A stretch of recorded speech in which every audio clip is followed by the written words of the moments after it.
right on in there with it, man. Go right on in there. Wait. Can you smell it? Wait. Can you smell it? Can you smell it? Can you smell it? Can you smell it? YouTube, what's up? It's your boy Mizzy Miz, and I'm back. Yeah, I know. For those who follow the cooking version of Miz, it's been a minute. It's been a minute since we did a cooking video, I know. But we back. We figure it's the perfect time, you know? Whether it's the big game coming up, whether you got a big celebration coming up, maybe you just want to switch up your regular routine and do something a little different. Well, stick around because I got the perfect recipe for you. All right, so if you haven't already guessed from the title, or if you haven't already guessed from the ingredients, today we making dip. We making dip. And I know it might sound crazy, but we dropping dip off today, you heard me? Crock pot dip. Listen, it's one of the things that a lot of people try to do and they fail at for a lot of different reasons. It's a super easy recipe, but it takes a certain amount of precision to pull it off. So we're gonna jump into it today. Real easy recipe for y'all. Before we get started, get yourself a drink. Today we sipping on a little Crown Peach, Turkey Hill peach tea splashed into some Crown Peach. Great combo, people. Get your little wine, get whatever you feel like sipping on. You heard me? So we making dip today. Now I'm gonna give y'all a couple different variations of how y'all can pull this off. There's a couple things that is needed. This is a queso-based dip, right? There's 5 ingredients that are absolutely unchangeable to the recipe, and then that's where you got your variations you can pull off, right? All right, so this is what we're gonna do. Get you some Velveeta, the queso blanco John, right? You're gonna need 8 ounces of this. This is 16-ounce block. Now, I made this recipe a couple weeks ago, so I left over the other 8. Boom, I'm making it again, you heard? 8 ounces of the queso blanco, right? Get you 8 ounces of the Velveeta. These 2 cheeses is gonna be your base for the recipe. So we're gonna set that right there. Get that out the way. Get you some Del Monte Southwest corn. You know what I mean? It's got the poblano and the red peppers up in it. You feel me? Get you the Del Monte, John, and you won't be disappointed with what you're gonna see coming. Get you some Hanover black beans. And I know you can get great value black beans and all the different black beans, but the Hanover black beans, they just hit different. Trust me when I say it, it's like a 50-cent difference from getting the great value or the Food Line brand or whatever brand black beans you want to get. Kick up the extra 50 cents on a dollar. Get you the Hanover. You will not be disappointed. All right, here's the other part of the base. Some Tostitos salsa. People probably sitting there like, wait, what? This dip is just salsa? Trust me when I say this thing is going to transform into something wild, immaculate, and elegant with some basic ingredients. Now, I run the 24-ounce jar of the medium salsa Tostitos jar. Now, I've done this recipe probably about 40, 50 times over the years, and I've done different variations, but different sauces will produce a different blend and a different consistency of dip that for me personally, it's not worth altering. So I stick with the Tostitos. Now, here's the kicker. If you like a little more heat, you can kick this up and you can go with the hot joint. You know what I mean? The hot joint is still going to give you the same consistency, same great flavor. It's just going to have more heat. Now, me, I make it for the kids and everybody, so I go with the medium heat, and it's the perfect amount of heat. Especially once you get you a jalapeno pepper. You know what I mean? We're going to chop this thing up. We're going to put him up in there, and it's going to give the right amount of heat without being too overly hot. Especially when you got kids or youngsters that's going to be eating on the dip. If it's all grown folk, go ahead and kick it up and get you a habanero pepper. Or you can even go get you a serrano pepper. You know what I mean? Either way, you're going to need a pepper. You're going to need your salsa. You're going to need your black beans. You're going to need your Southwest corn. You're going to need 8 ounces queso blanco, 8 ounces Velveeta. You see, I got seasoning back here. I got some ground beef back here. After we get this thing started, we're going to brown some ground beef, preferably the leanest you can get. I usually do like a 90% lean, right? You want about a pound and a quarter maybe of ground beef. Season it up, brown it up as you would, and then we're going to put this all in the crock pot, and we're going to let this thing bang on low for about 3-4 hours, depending. Now, there's variations to it. You can substitute the ground beef for chicken, for salmon. I really want to do the salmon. There's a lot of different things you can do. You can do some ground turkey in there. Shout out to the old head Vince. Shout out to the old head Vince. This recipe was inspired by one of my old heads, Vince. 10 years ago, damn near. And it's transformed over the years, you heard me? You know, when you're cooking with Miz, you better be sipping with Miz, you heard me? Because the vibe ain't right if you ain't sipping. All right, so we're going to get it going. As you can see, we got in the background, we got the Tostitos scoops.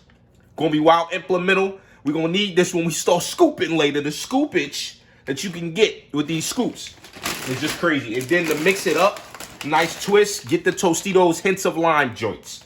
Listen, when this video is done, if you follow the recipe, you're going to have a wild, immaculate, huge plethora of dip for your whole football crew, whoever you got, big party coming through, whatever. They gonna be raving about this dip for years on end. About, yo, remember 2022 Super Bowl party at Mark's crib? That dip was crazy. That's how it's gonna be. You know what I'm saying? Hey, yo, Mark, you're gonna thank me later. All right, let's get into it. All right, so as you can see, we already cracked open a couple of our ingredients. So what we're gonna do, right? We're gonna throw the salsa in your crock pot. Bang. Get it all up in there, you feel me? We're gonna throw the black beans up in there. You ain't draining it or nothing. You throwing it all up in there. Throw your corn up in there. No draining needed. You want those juices. There's a certain amount of liquid that's needed to make this thing work. So what's that? 15 ounces, 15 and a half, 24 ounces. That actual is the perfect quantity of liquid, right? So you just want to mix this up, right? Get that all mixed up in there. I'm gonna bring the cam in a minute so we can see what's happening over here in the crock pot. Right now, that's not important. I like to use my Tostitos jars, my holding pot. All right, now we're gonna jump in. This is the important part, right?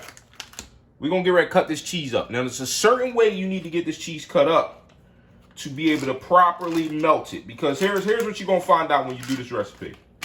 Is that the cheese takes a while to melt down fully.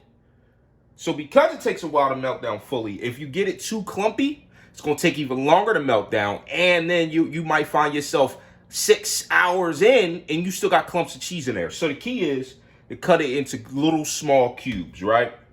So what I do is basically I cut some rectangles off of that thing real quick. Bang. You know what I mean?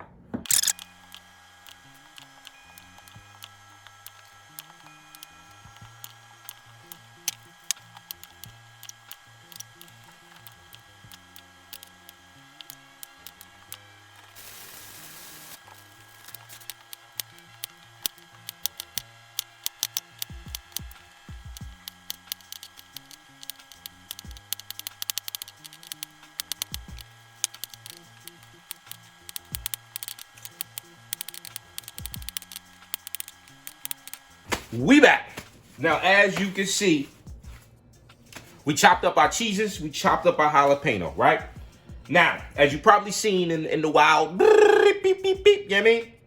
We chopped up our cheeses to a very, very, very small cube consistency. I'm talking very small. Now, you might see some of this, it looks long, but it's really super small cubes all up in there. You know what I mean? So we got our cheeses all chopped up to a super small cubed consistency. The key is you want it super small so they'll melt down consistently. Now, you see I chopped my jalapeno up. I use, let's call it 3/4 of a jalapeno. I like to chop mine up finely just because it's, you know, when I'm eating a dip, I don't want to really get chunks of jalapeno. I really want this jalapeno just to spread through. That way it's not too hot, but it's just enough to give me some heat when I'm scooping. You know what I mean? So let's jump into the pot now. All right, so we already got our, you know what I mean, our mixture all in the pot. We're gonna throw this thing on low, right? The idea is to let it rock low and slow for a good, I don't know, 3 hours. I think it's gonna be the number that we want to shoot for. So let's just go ahead and get our jalapeno thrown up in there.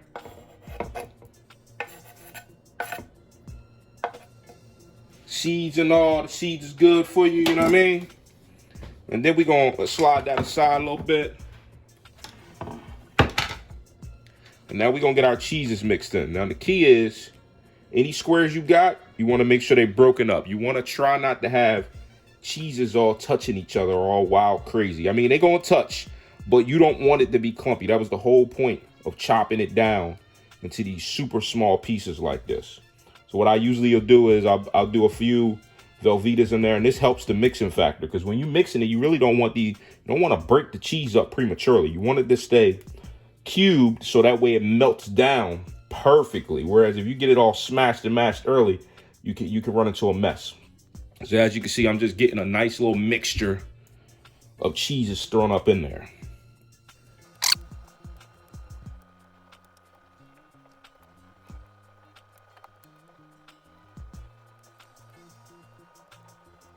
All right, now that we got our cheeses in there, now this is where we're gonna give it the most delicate twirl and swirl you've ever done in your life. I mean, you gotta delicately mix this cheese in. This cheese is wild delicate, right?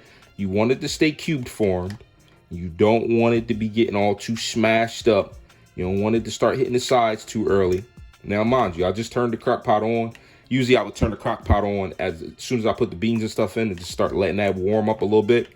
And the key here with this dip is that this cheese has to melt down fully for it to fully integrate and give you the flavors you needed. You notice I ain't put no seasoning in this or nothing. The flavors of the cheeses itself, along with the flavors from your cans and your salsa, is going to be just enough to give you the amount of flavor. And then when you throw in your meat, when you put your meat in the dip, is when the flavor really kicks in. So we're going to get into the dip, into the meat portion of it here next.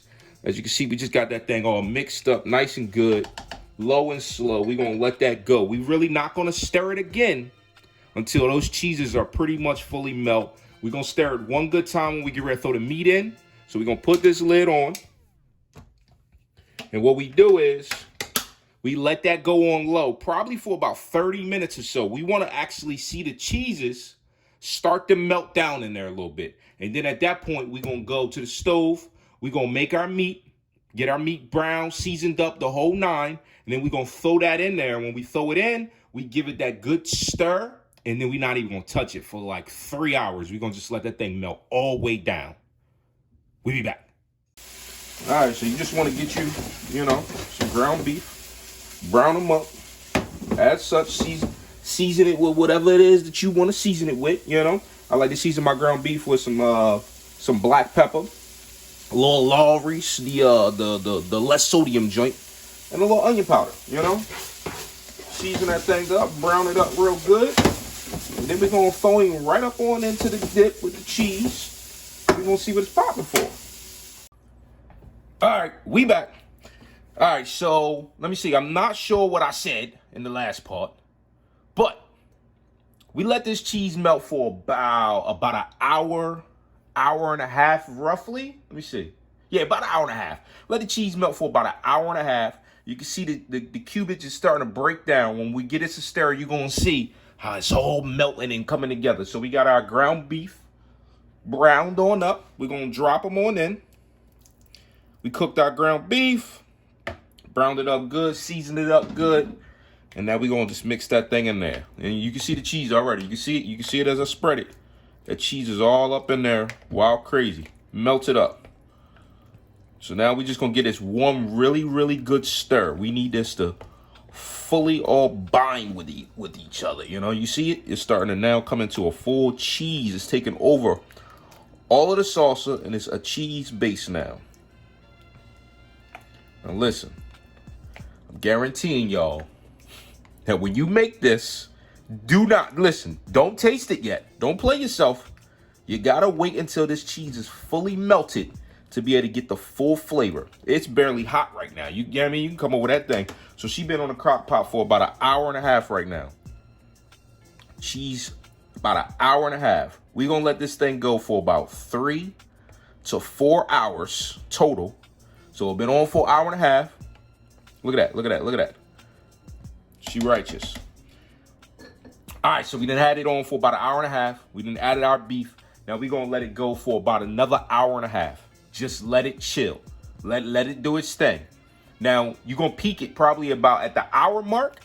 And you want to see if the cheese is all starting to form up on the sides right there. 'Cause sometimes it'll get real foamy and you might need to give it that one good stir. Let it go for another 30 minutes to an hour. So we looking at another hour and a half, 2 hours tops. That'll bring us to 3.5 hours tops for the whole crock pot to be finished. And then when we come back, you're going to see what it's hitting for. Bam. Yup. The dip is coming together. Now we just got to let it fully melt and get fully hot. All right, YouTube, we back. Listen, so I don't know if you follow the directions or not, but at about the hour mark, we stirred it. And now we're going to pull this lid off now. It's 30 minutes later, so that's an hour and a half after you've added your meat. So we did an hour and a half of cheese meltage and then another hour and a half with the meat in there. Now this is going to be the telltale sign. I can see it through the lid of what I'm about to get ready to put y'all on. If you look around that outer ring, you see where the cheese has started to hit the sides, right? And it started to give a slight scorching. So it seems. That's the telltale sign that it's done. You see the color has now changed. It's gotten much darker. Cheese is all fully melted. You can see how loose it is, but it's thick at the same time. So we're just gonna get that one good stir. You should be seeing a considerable amount of steam coming out of your joint, and then you're gonna know she right. And obviously the best way to test it out, you go ahead and get yourself one of them scoops, and you can go right on in there with it, man. Go right on in there. Wait. Can you smell it? Wait.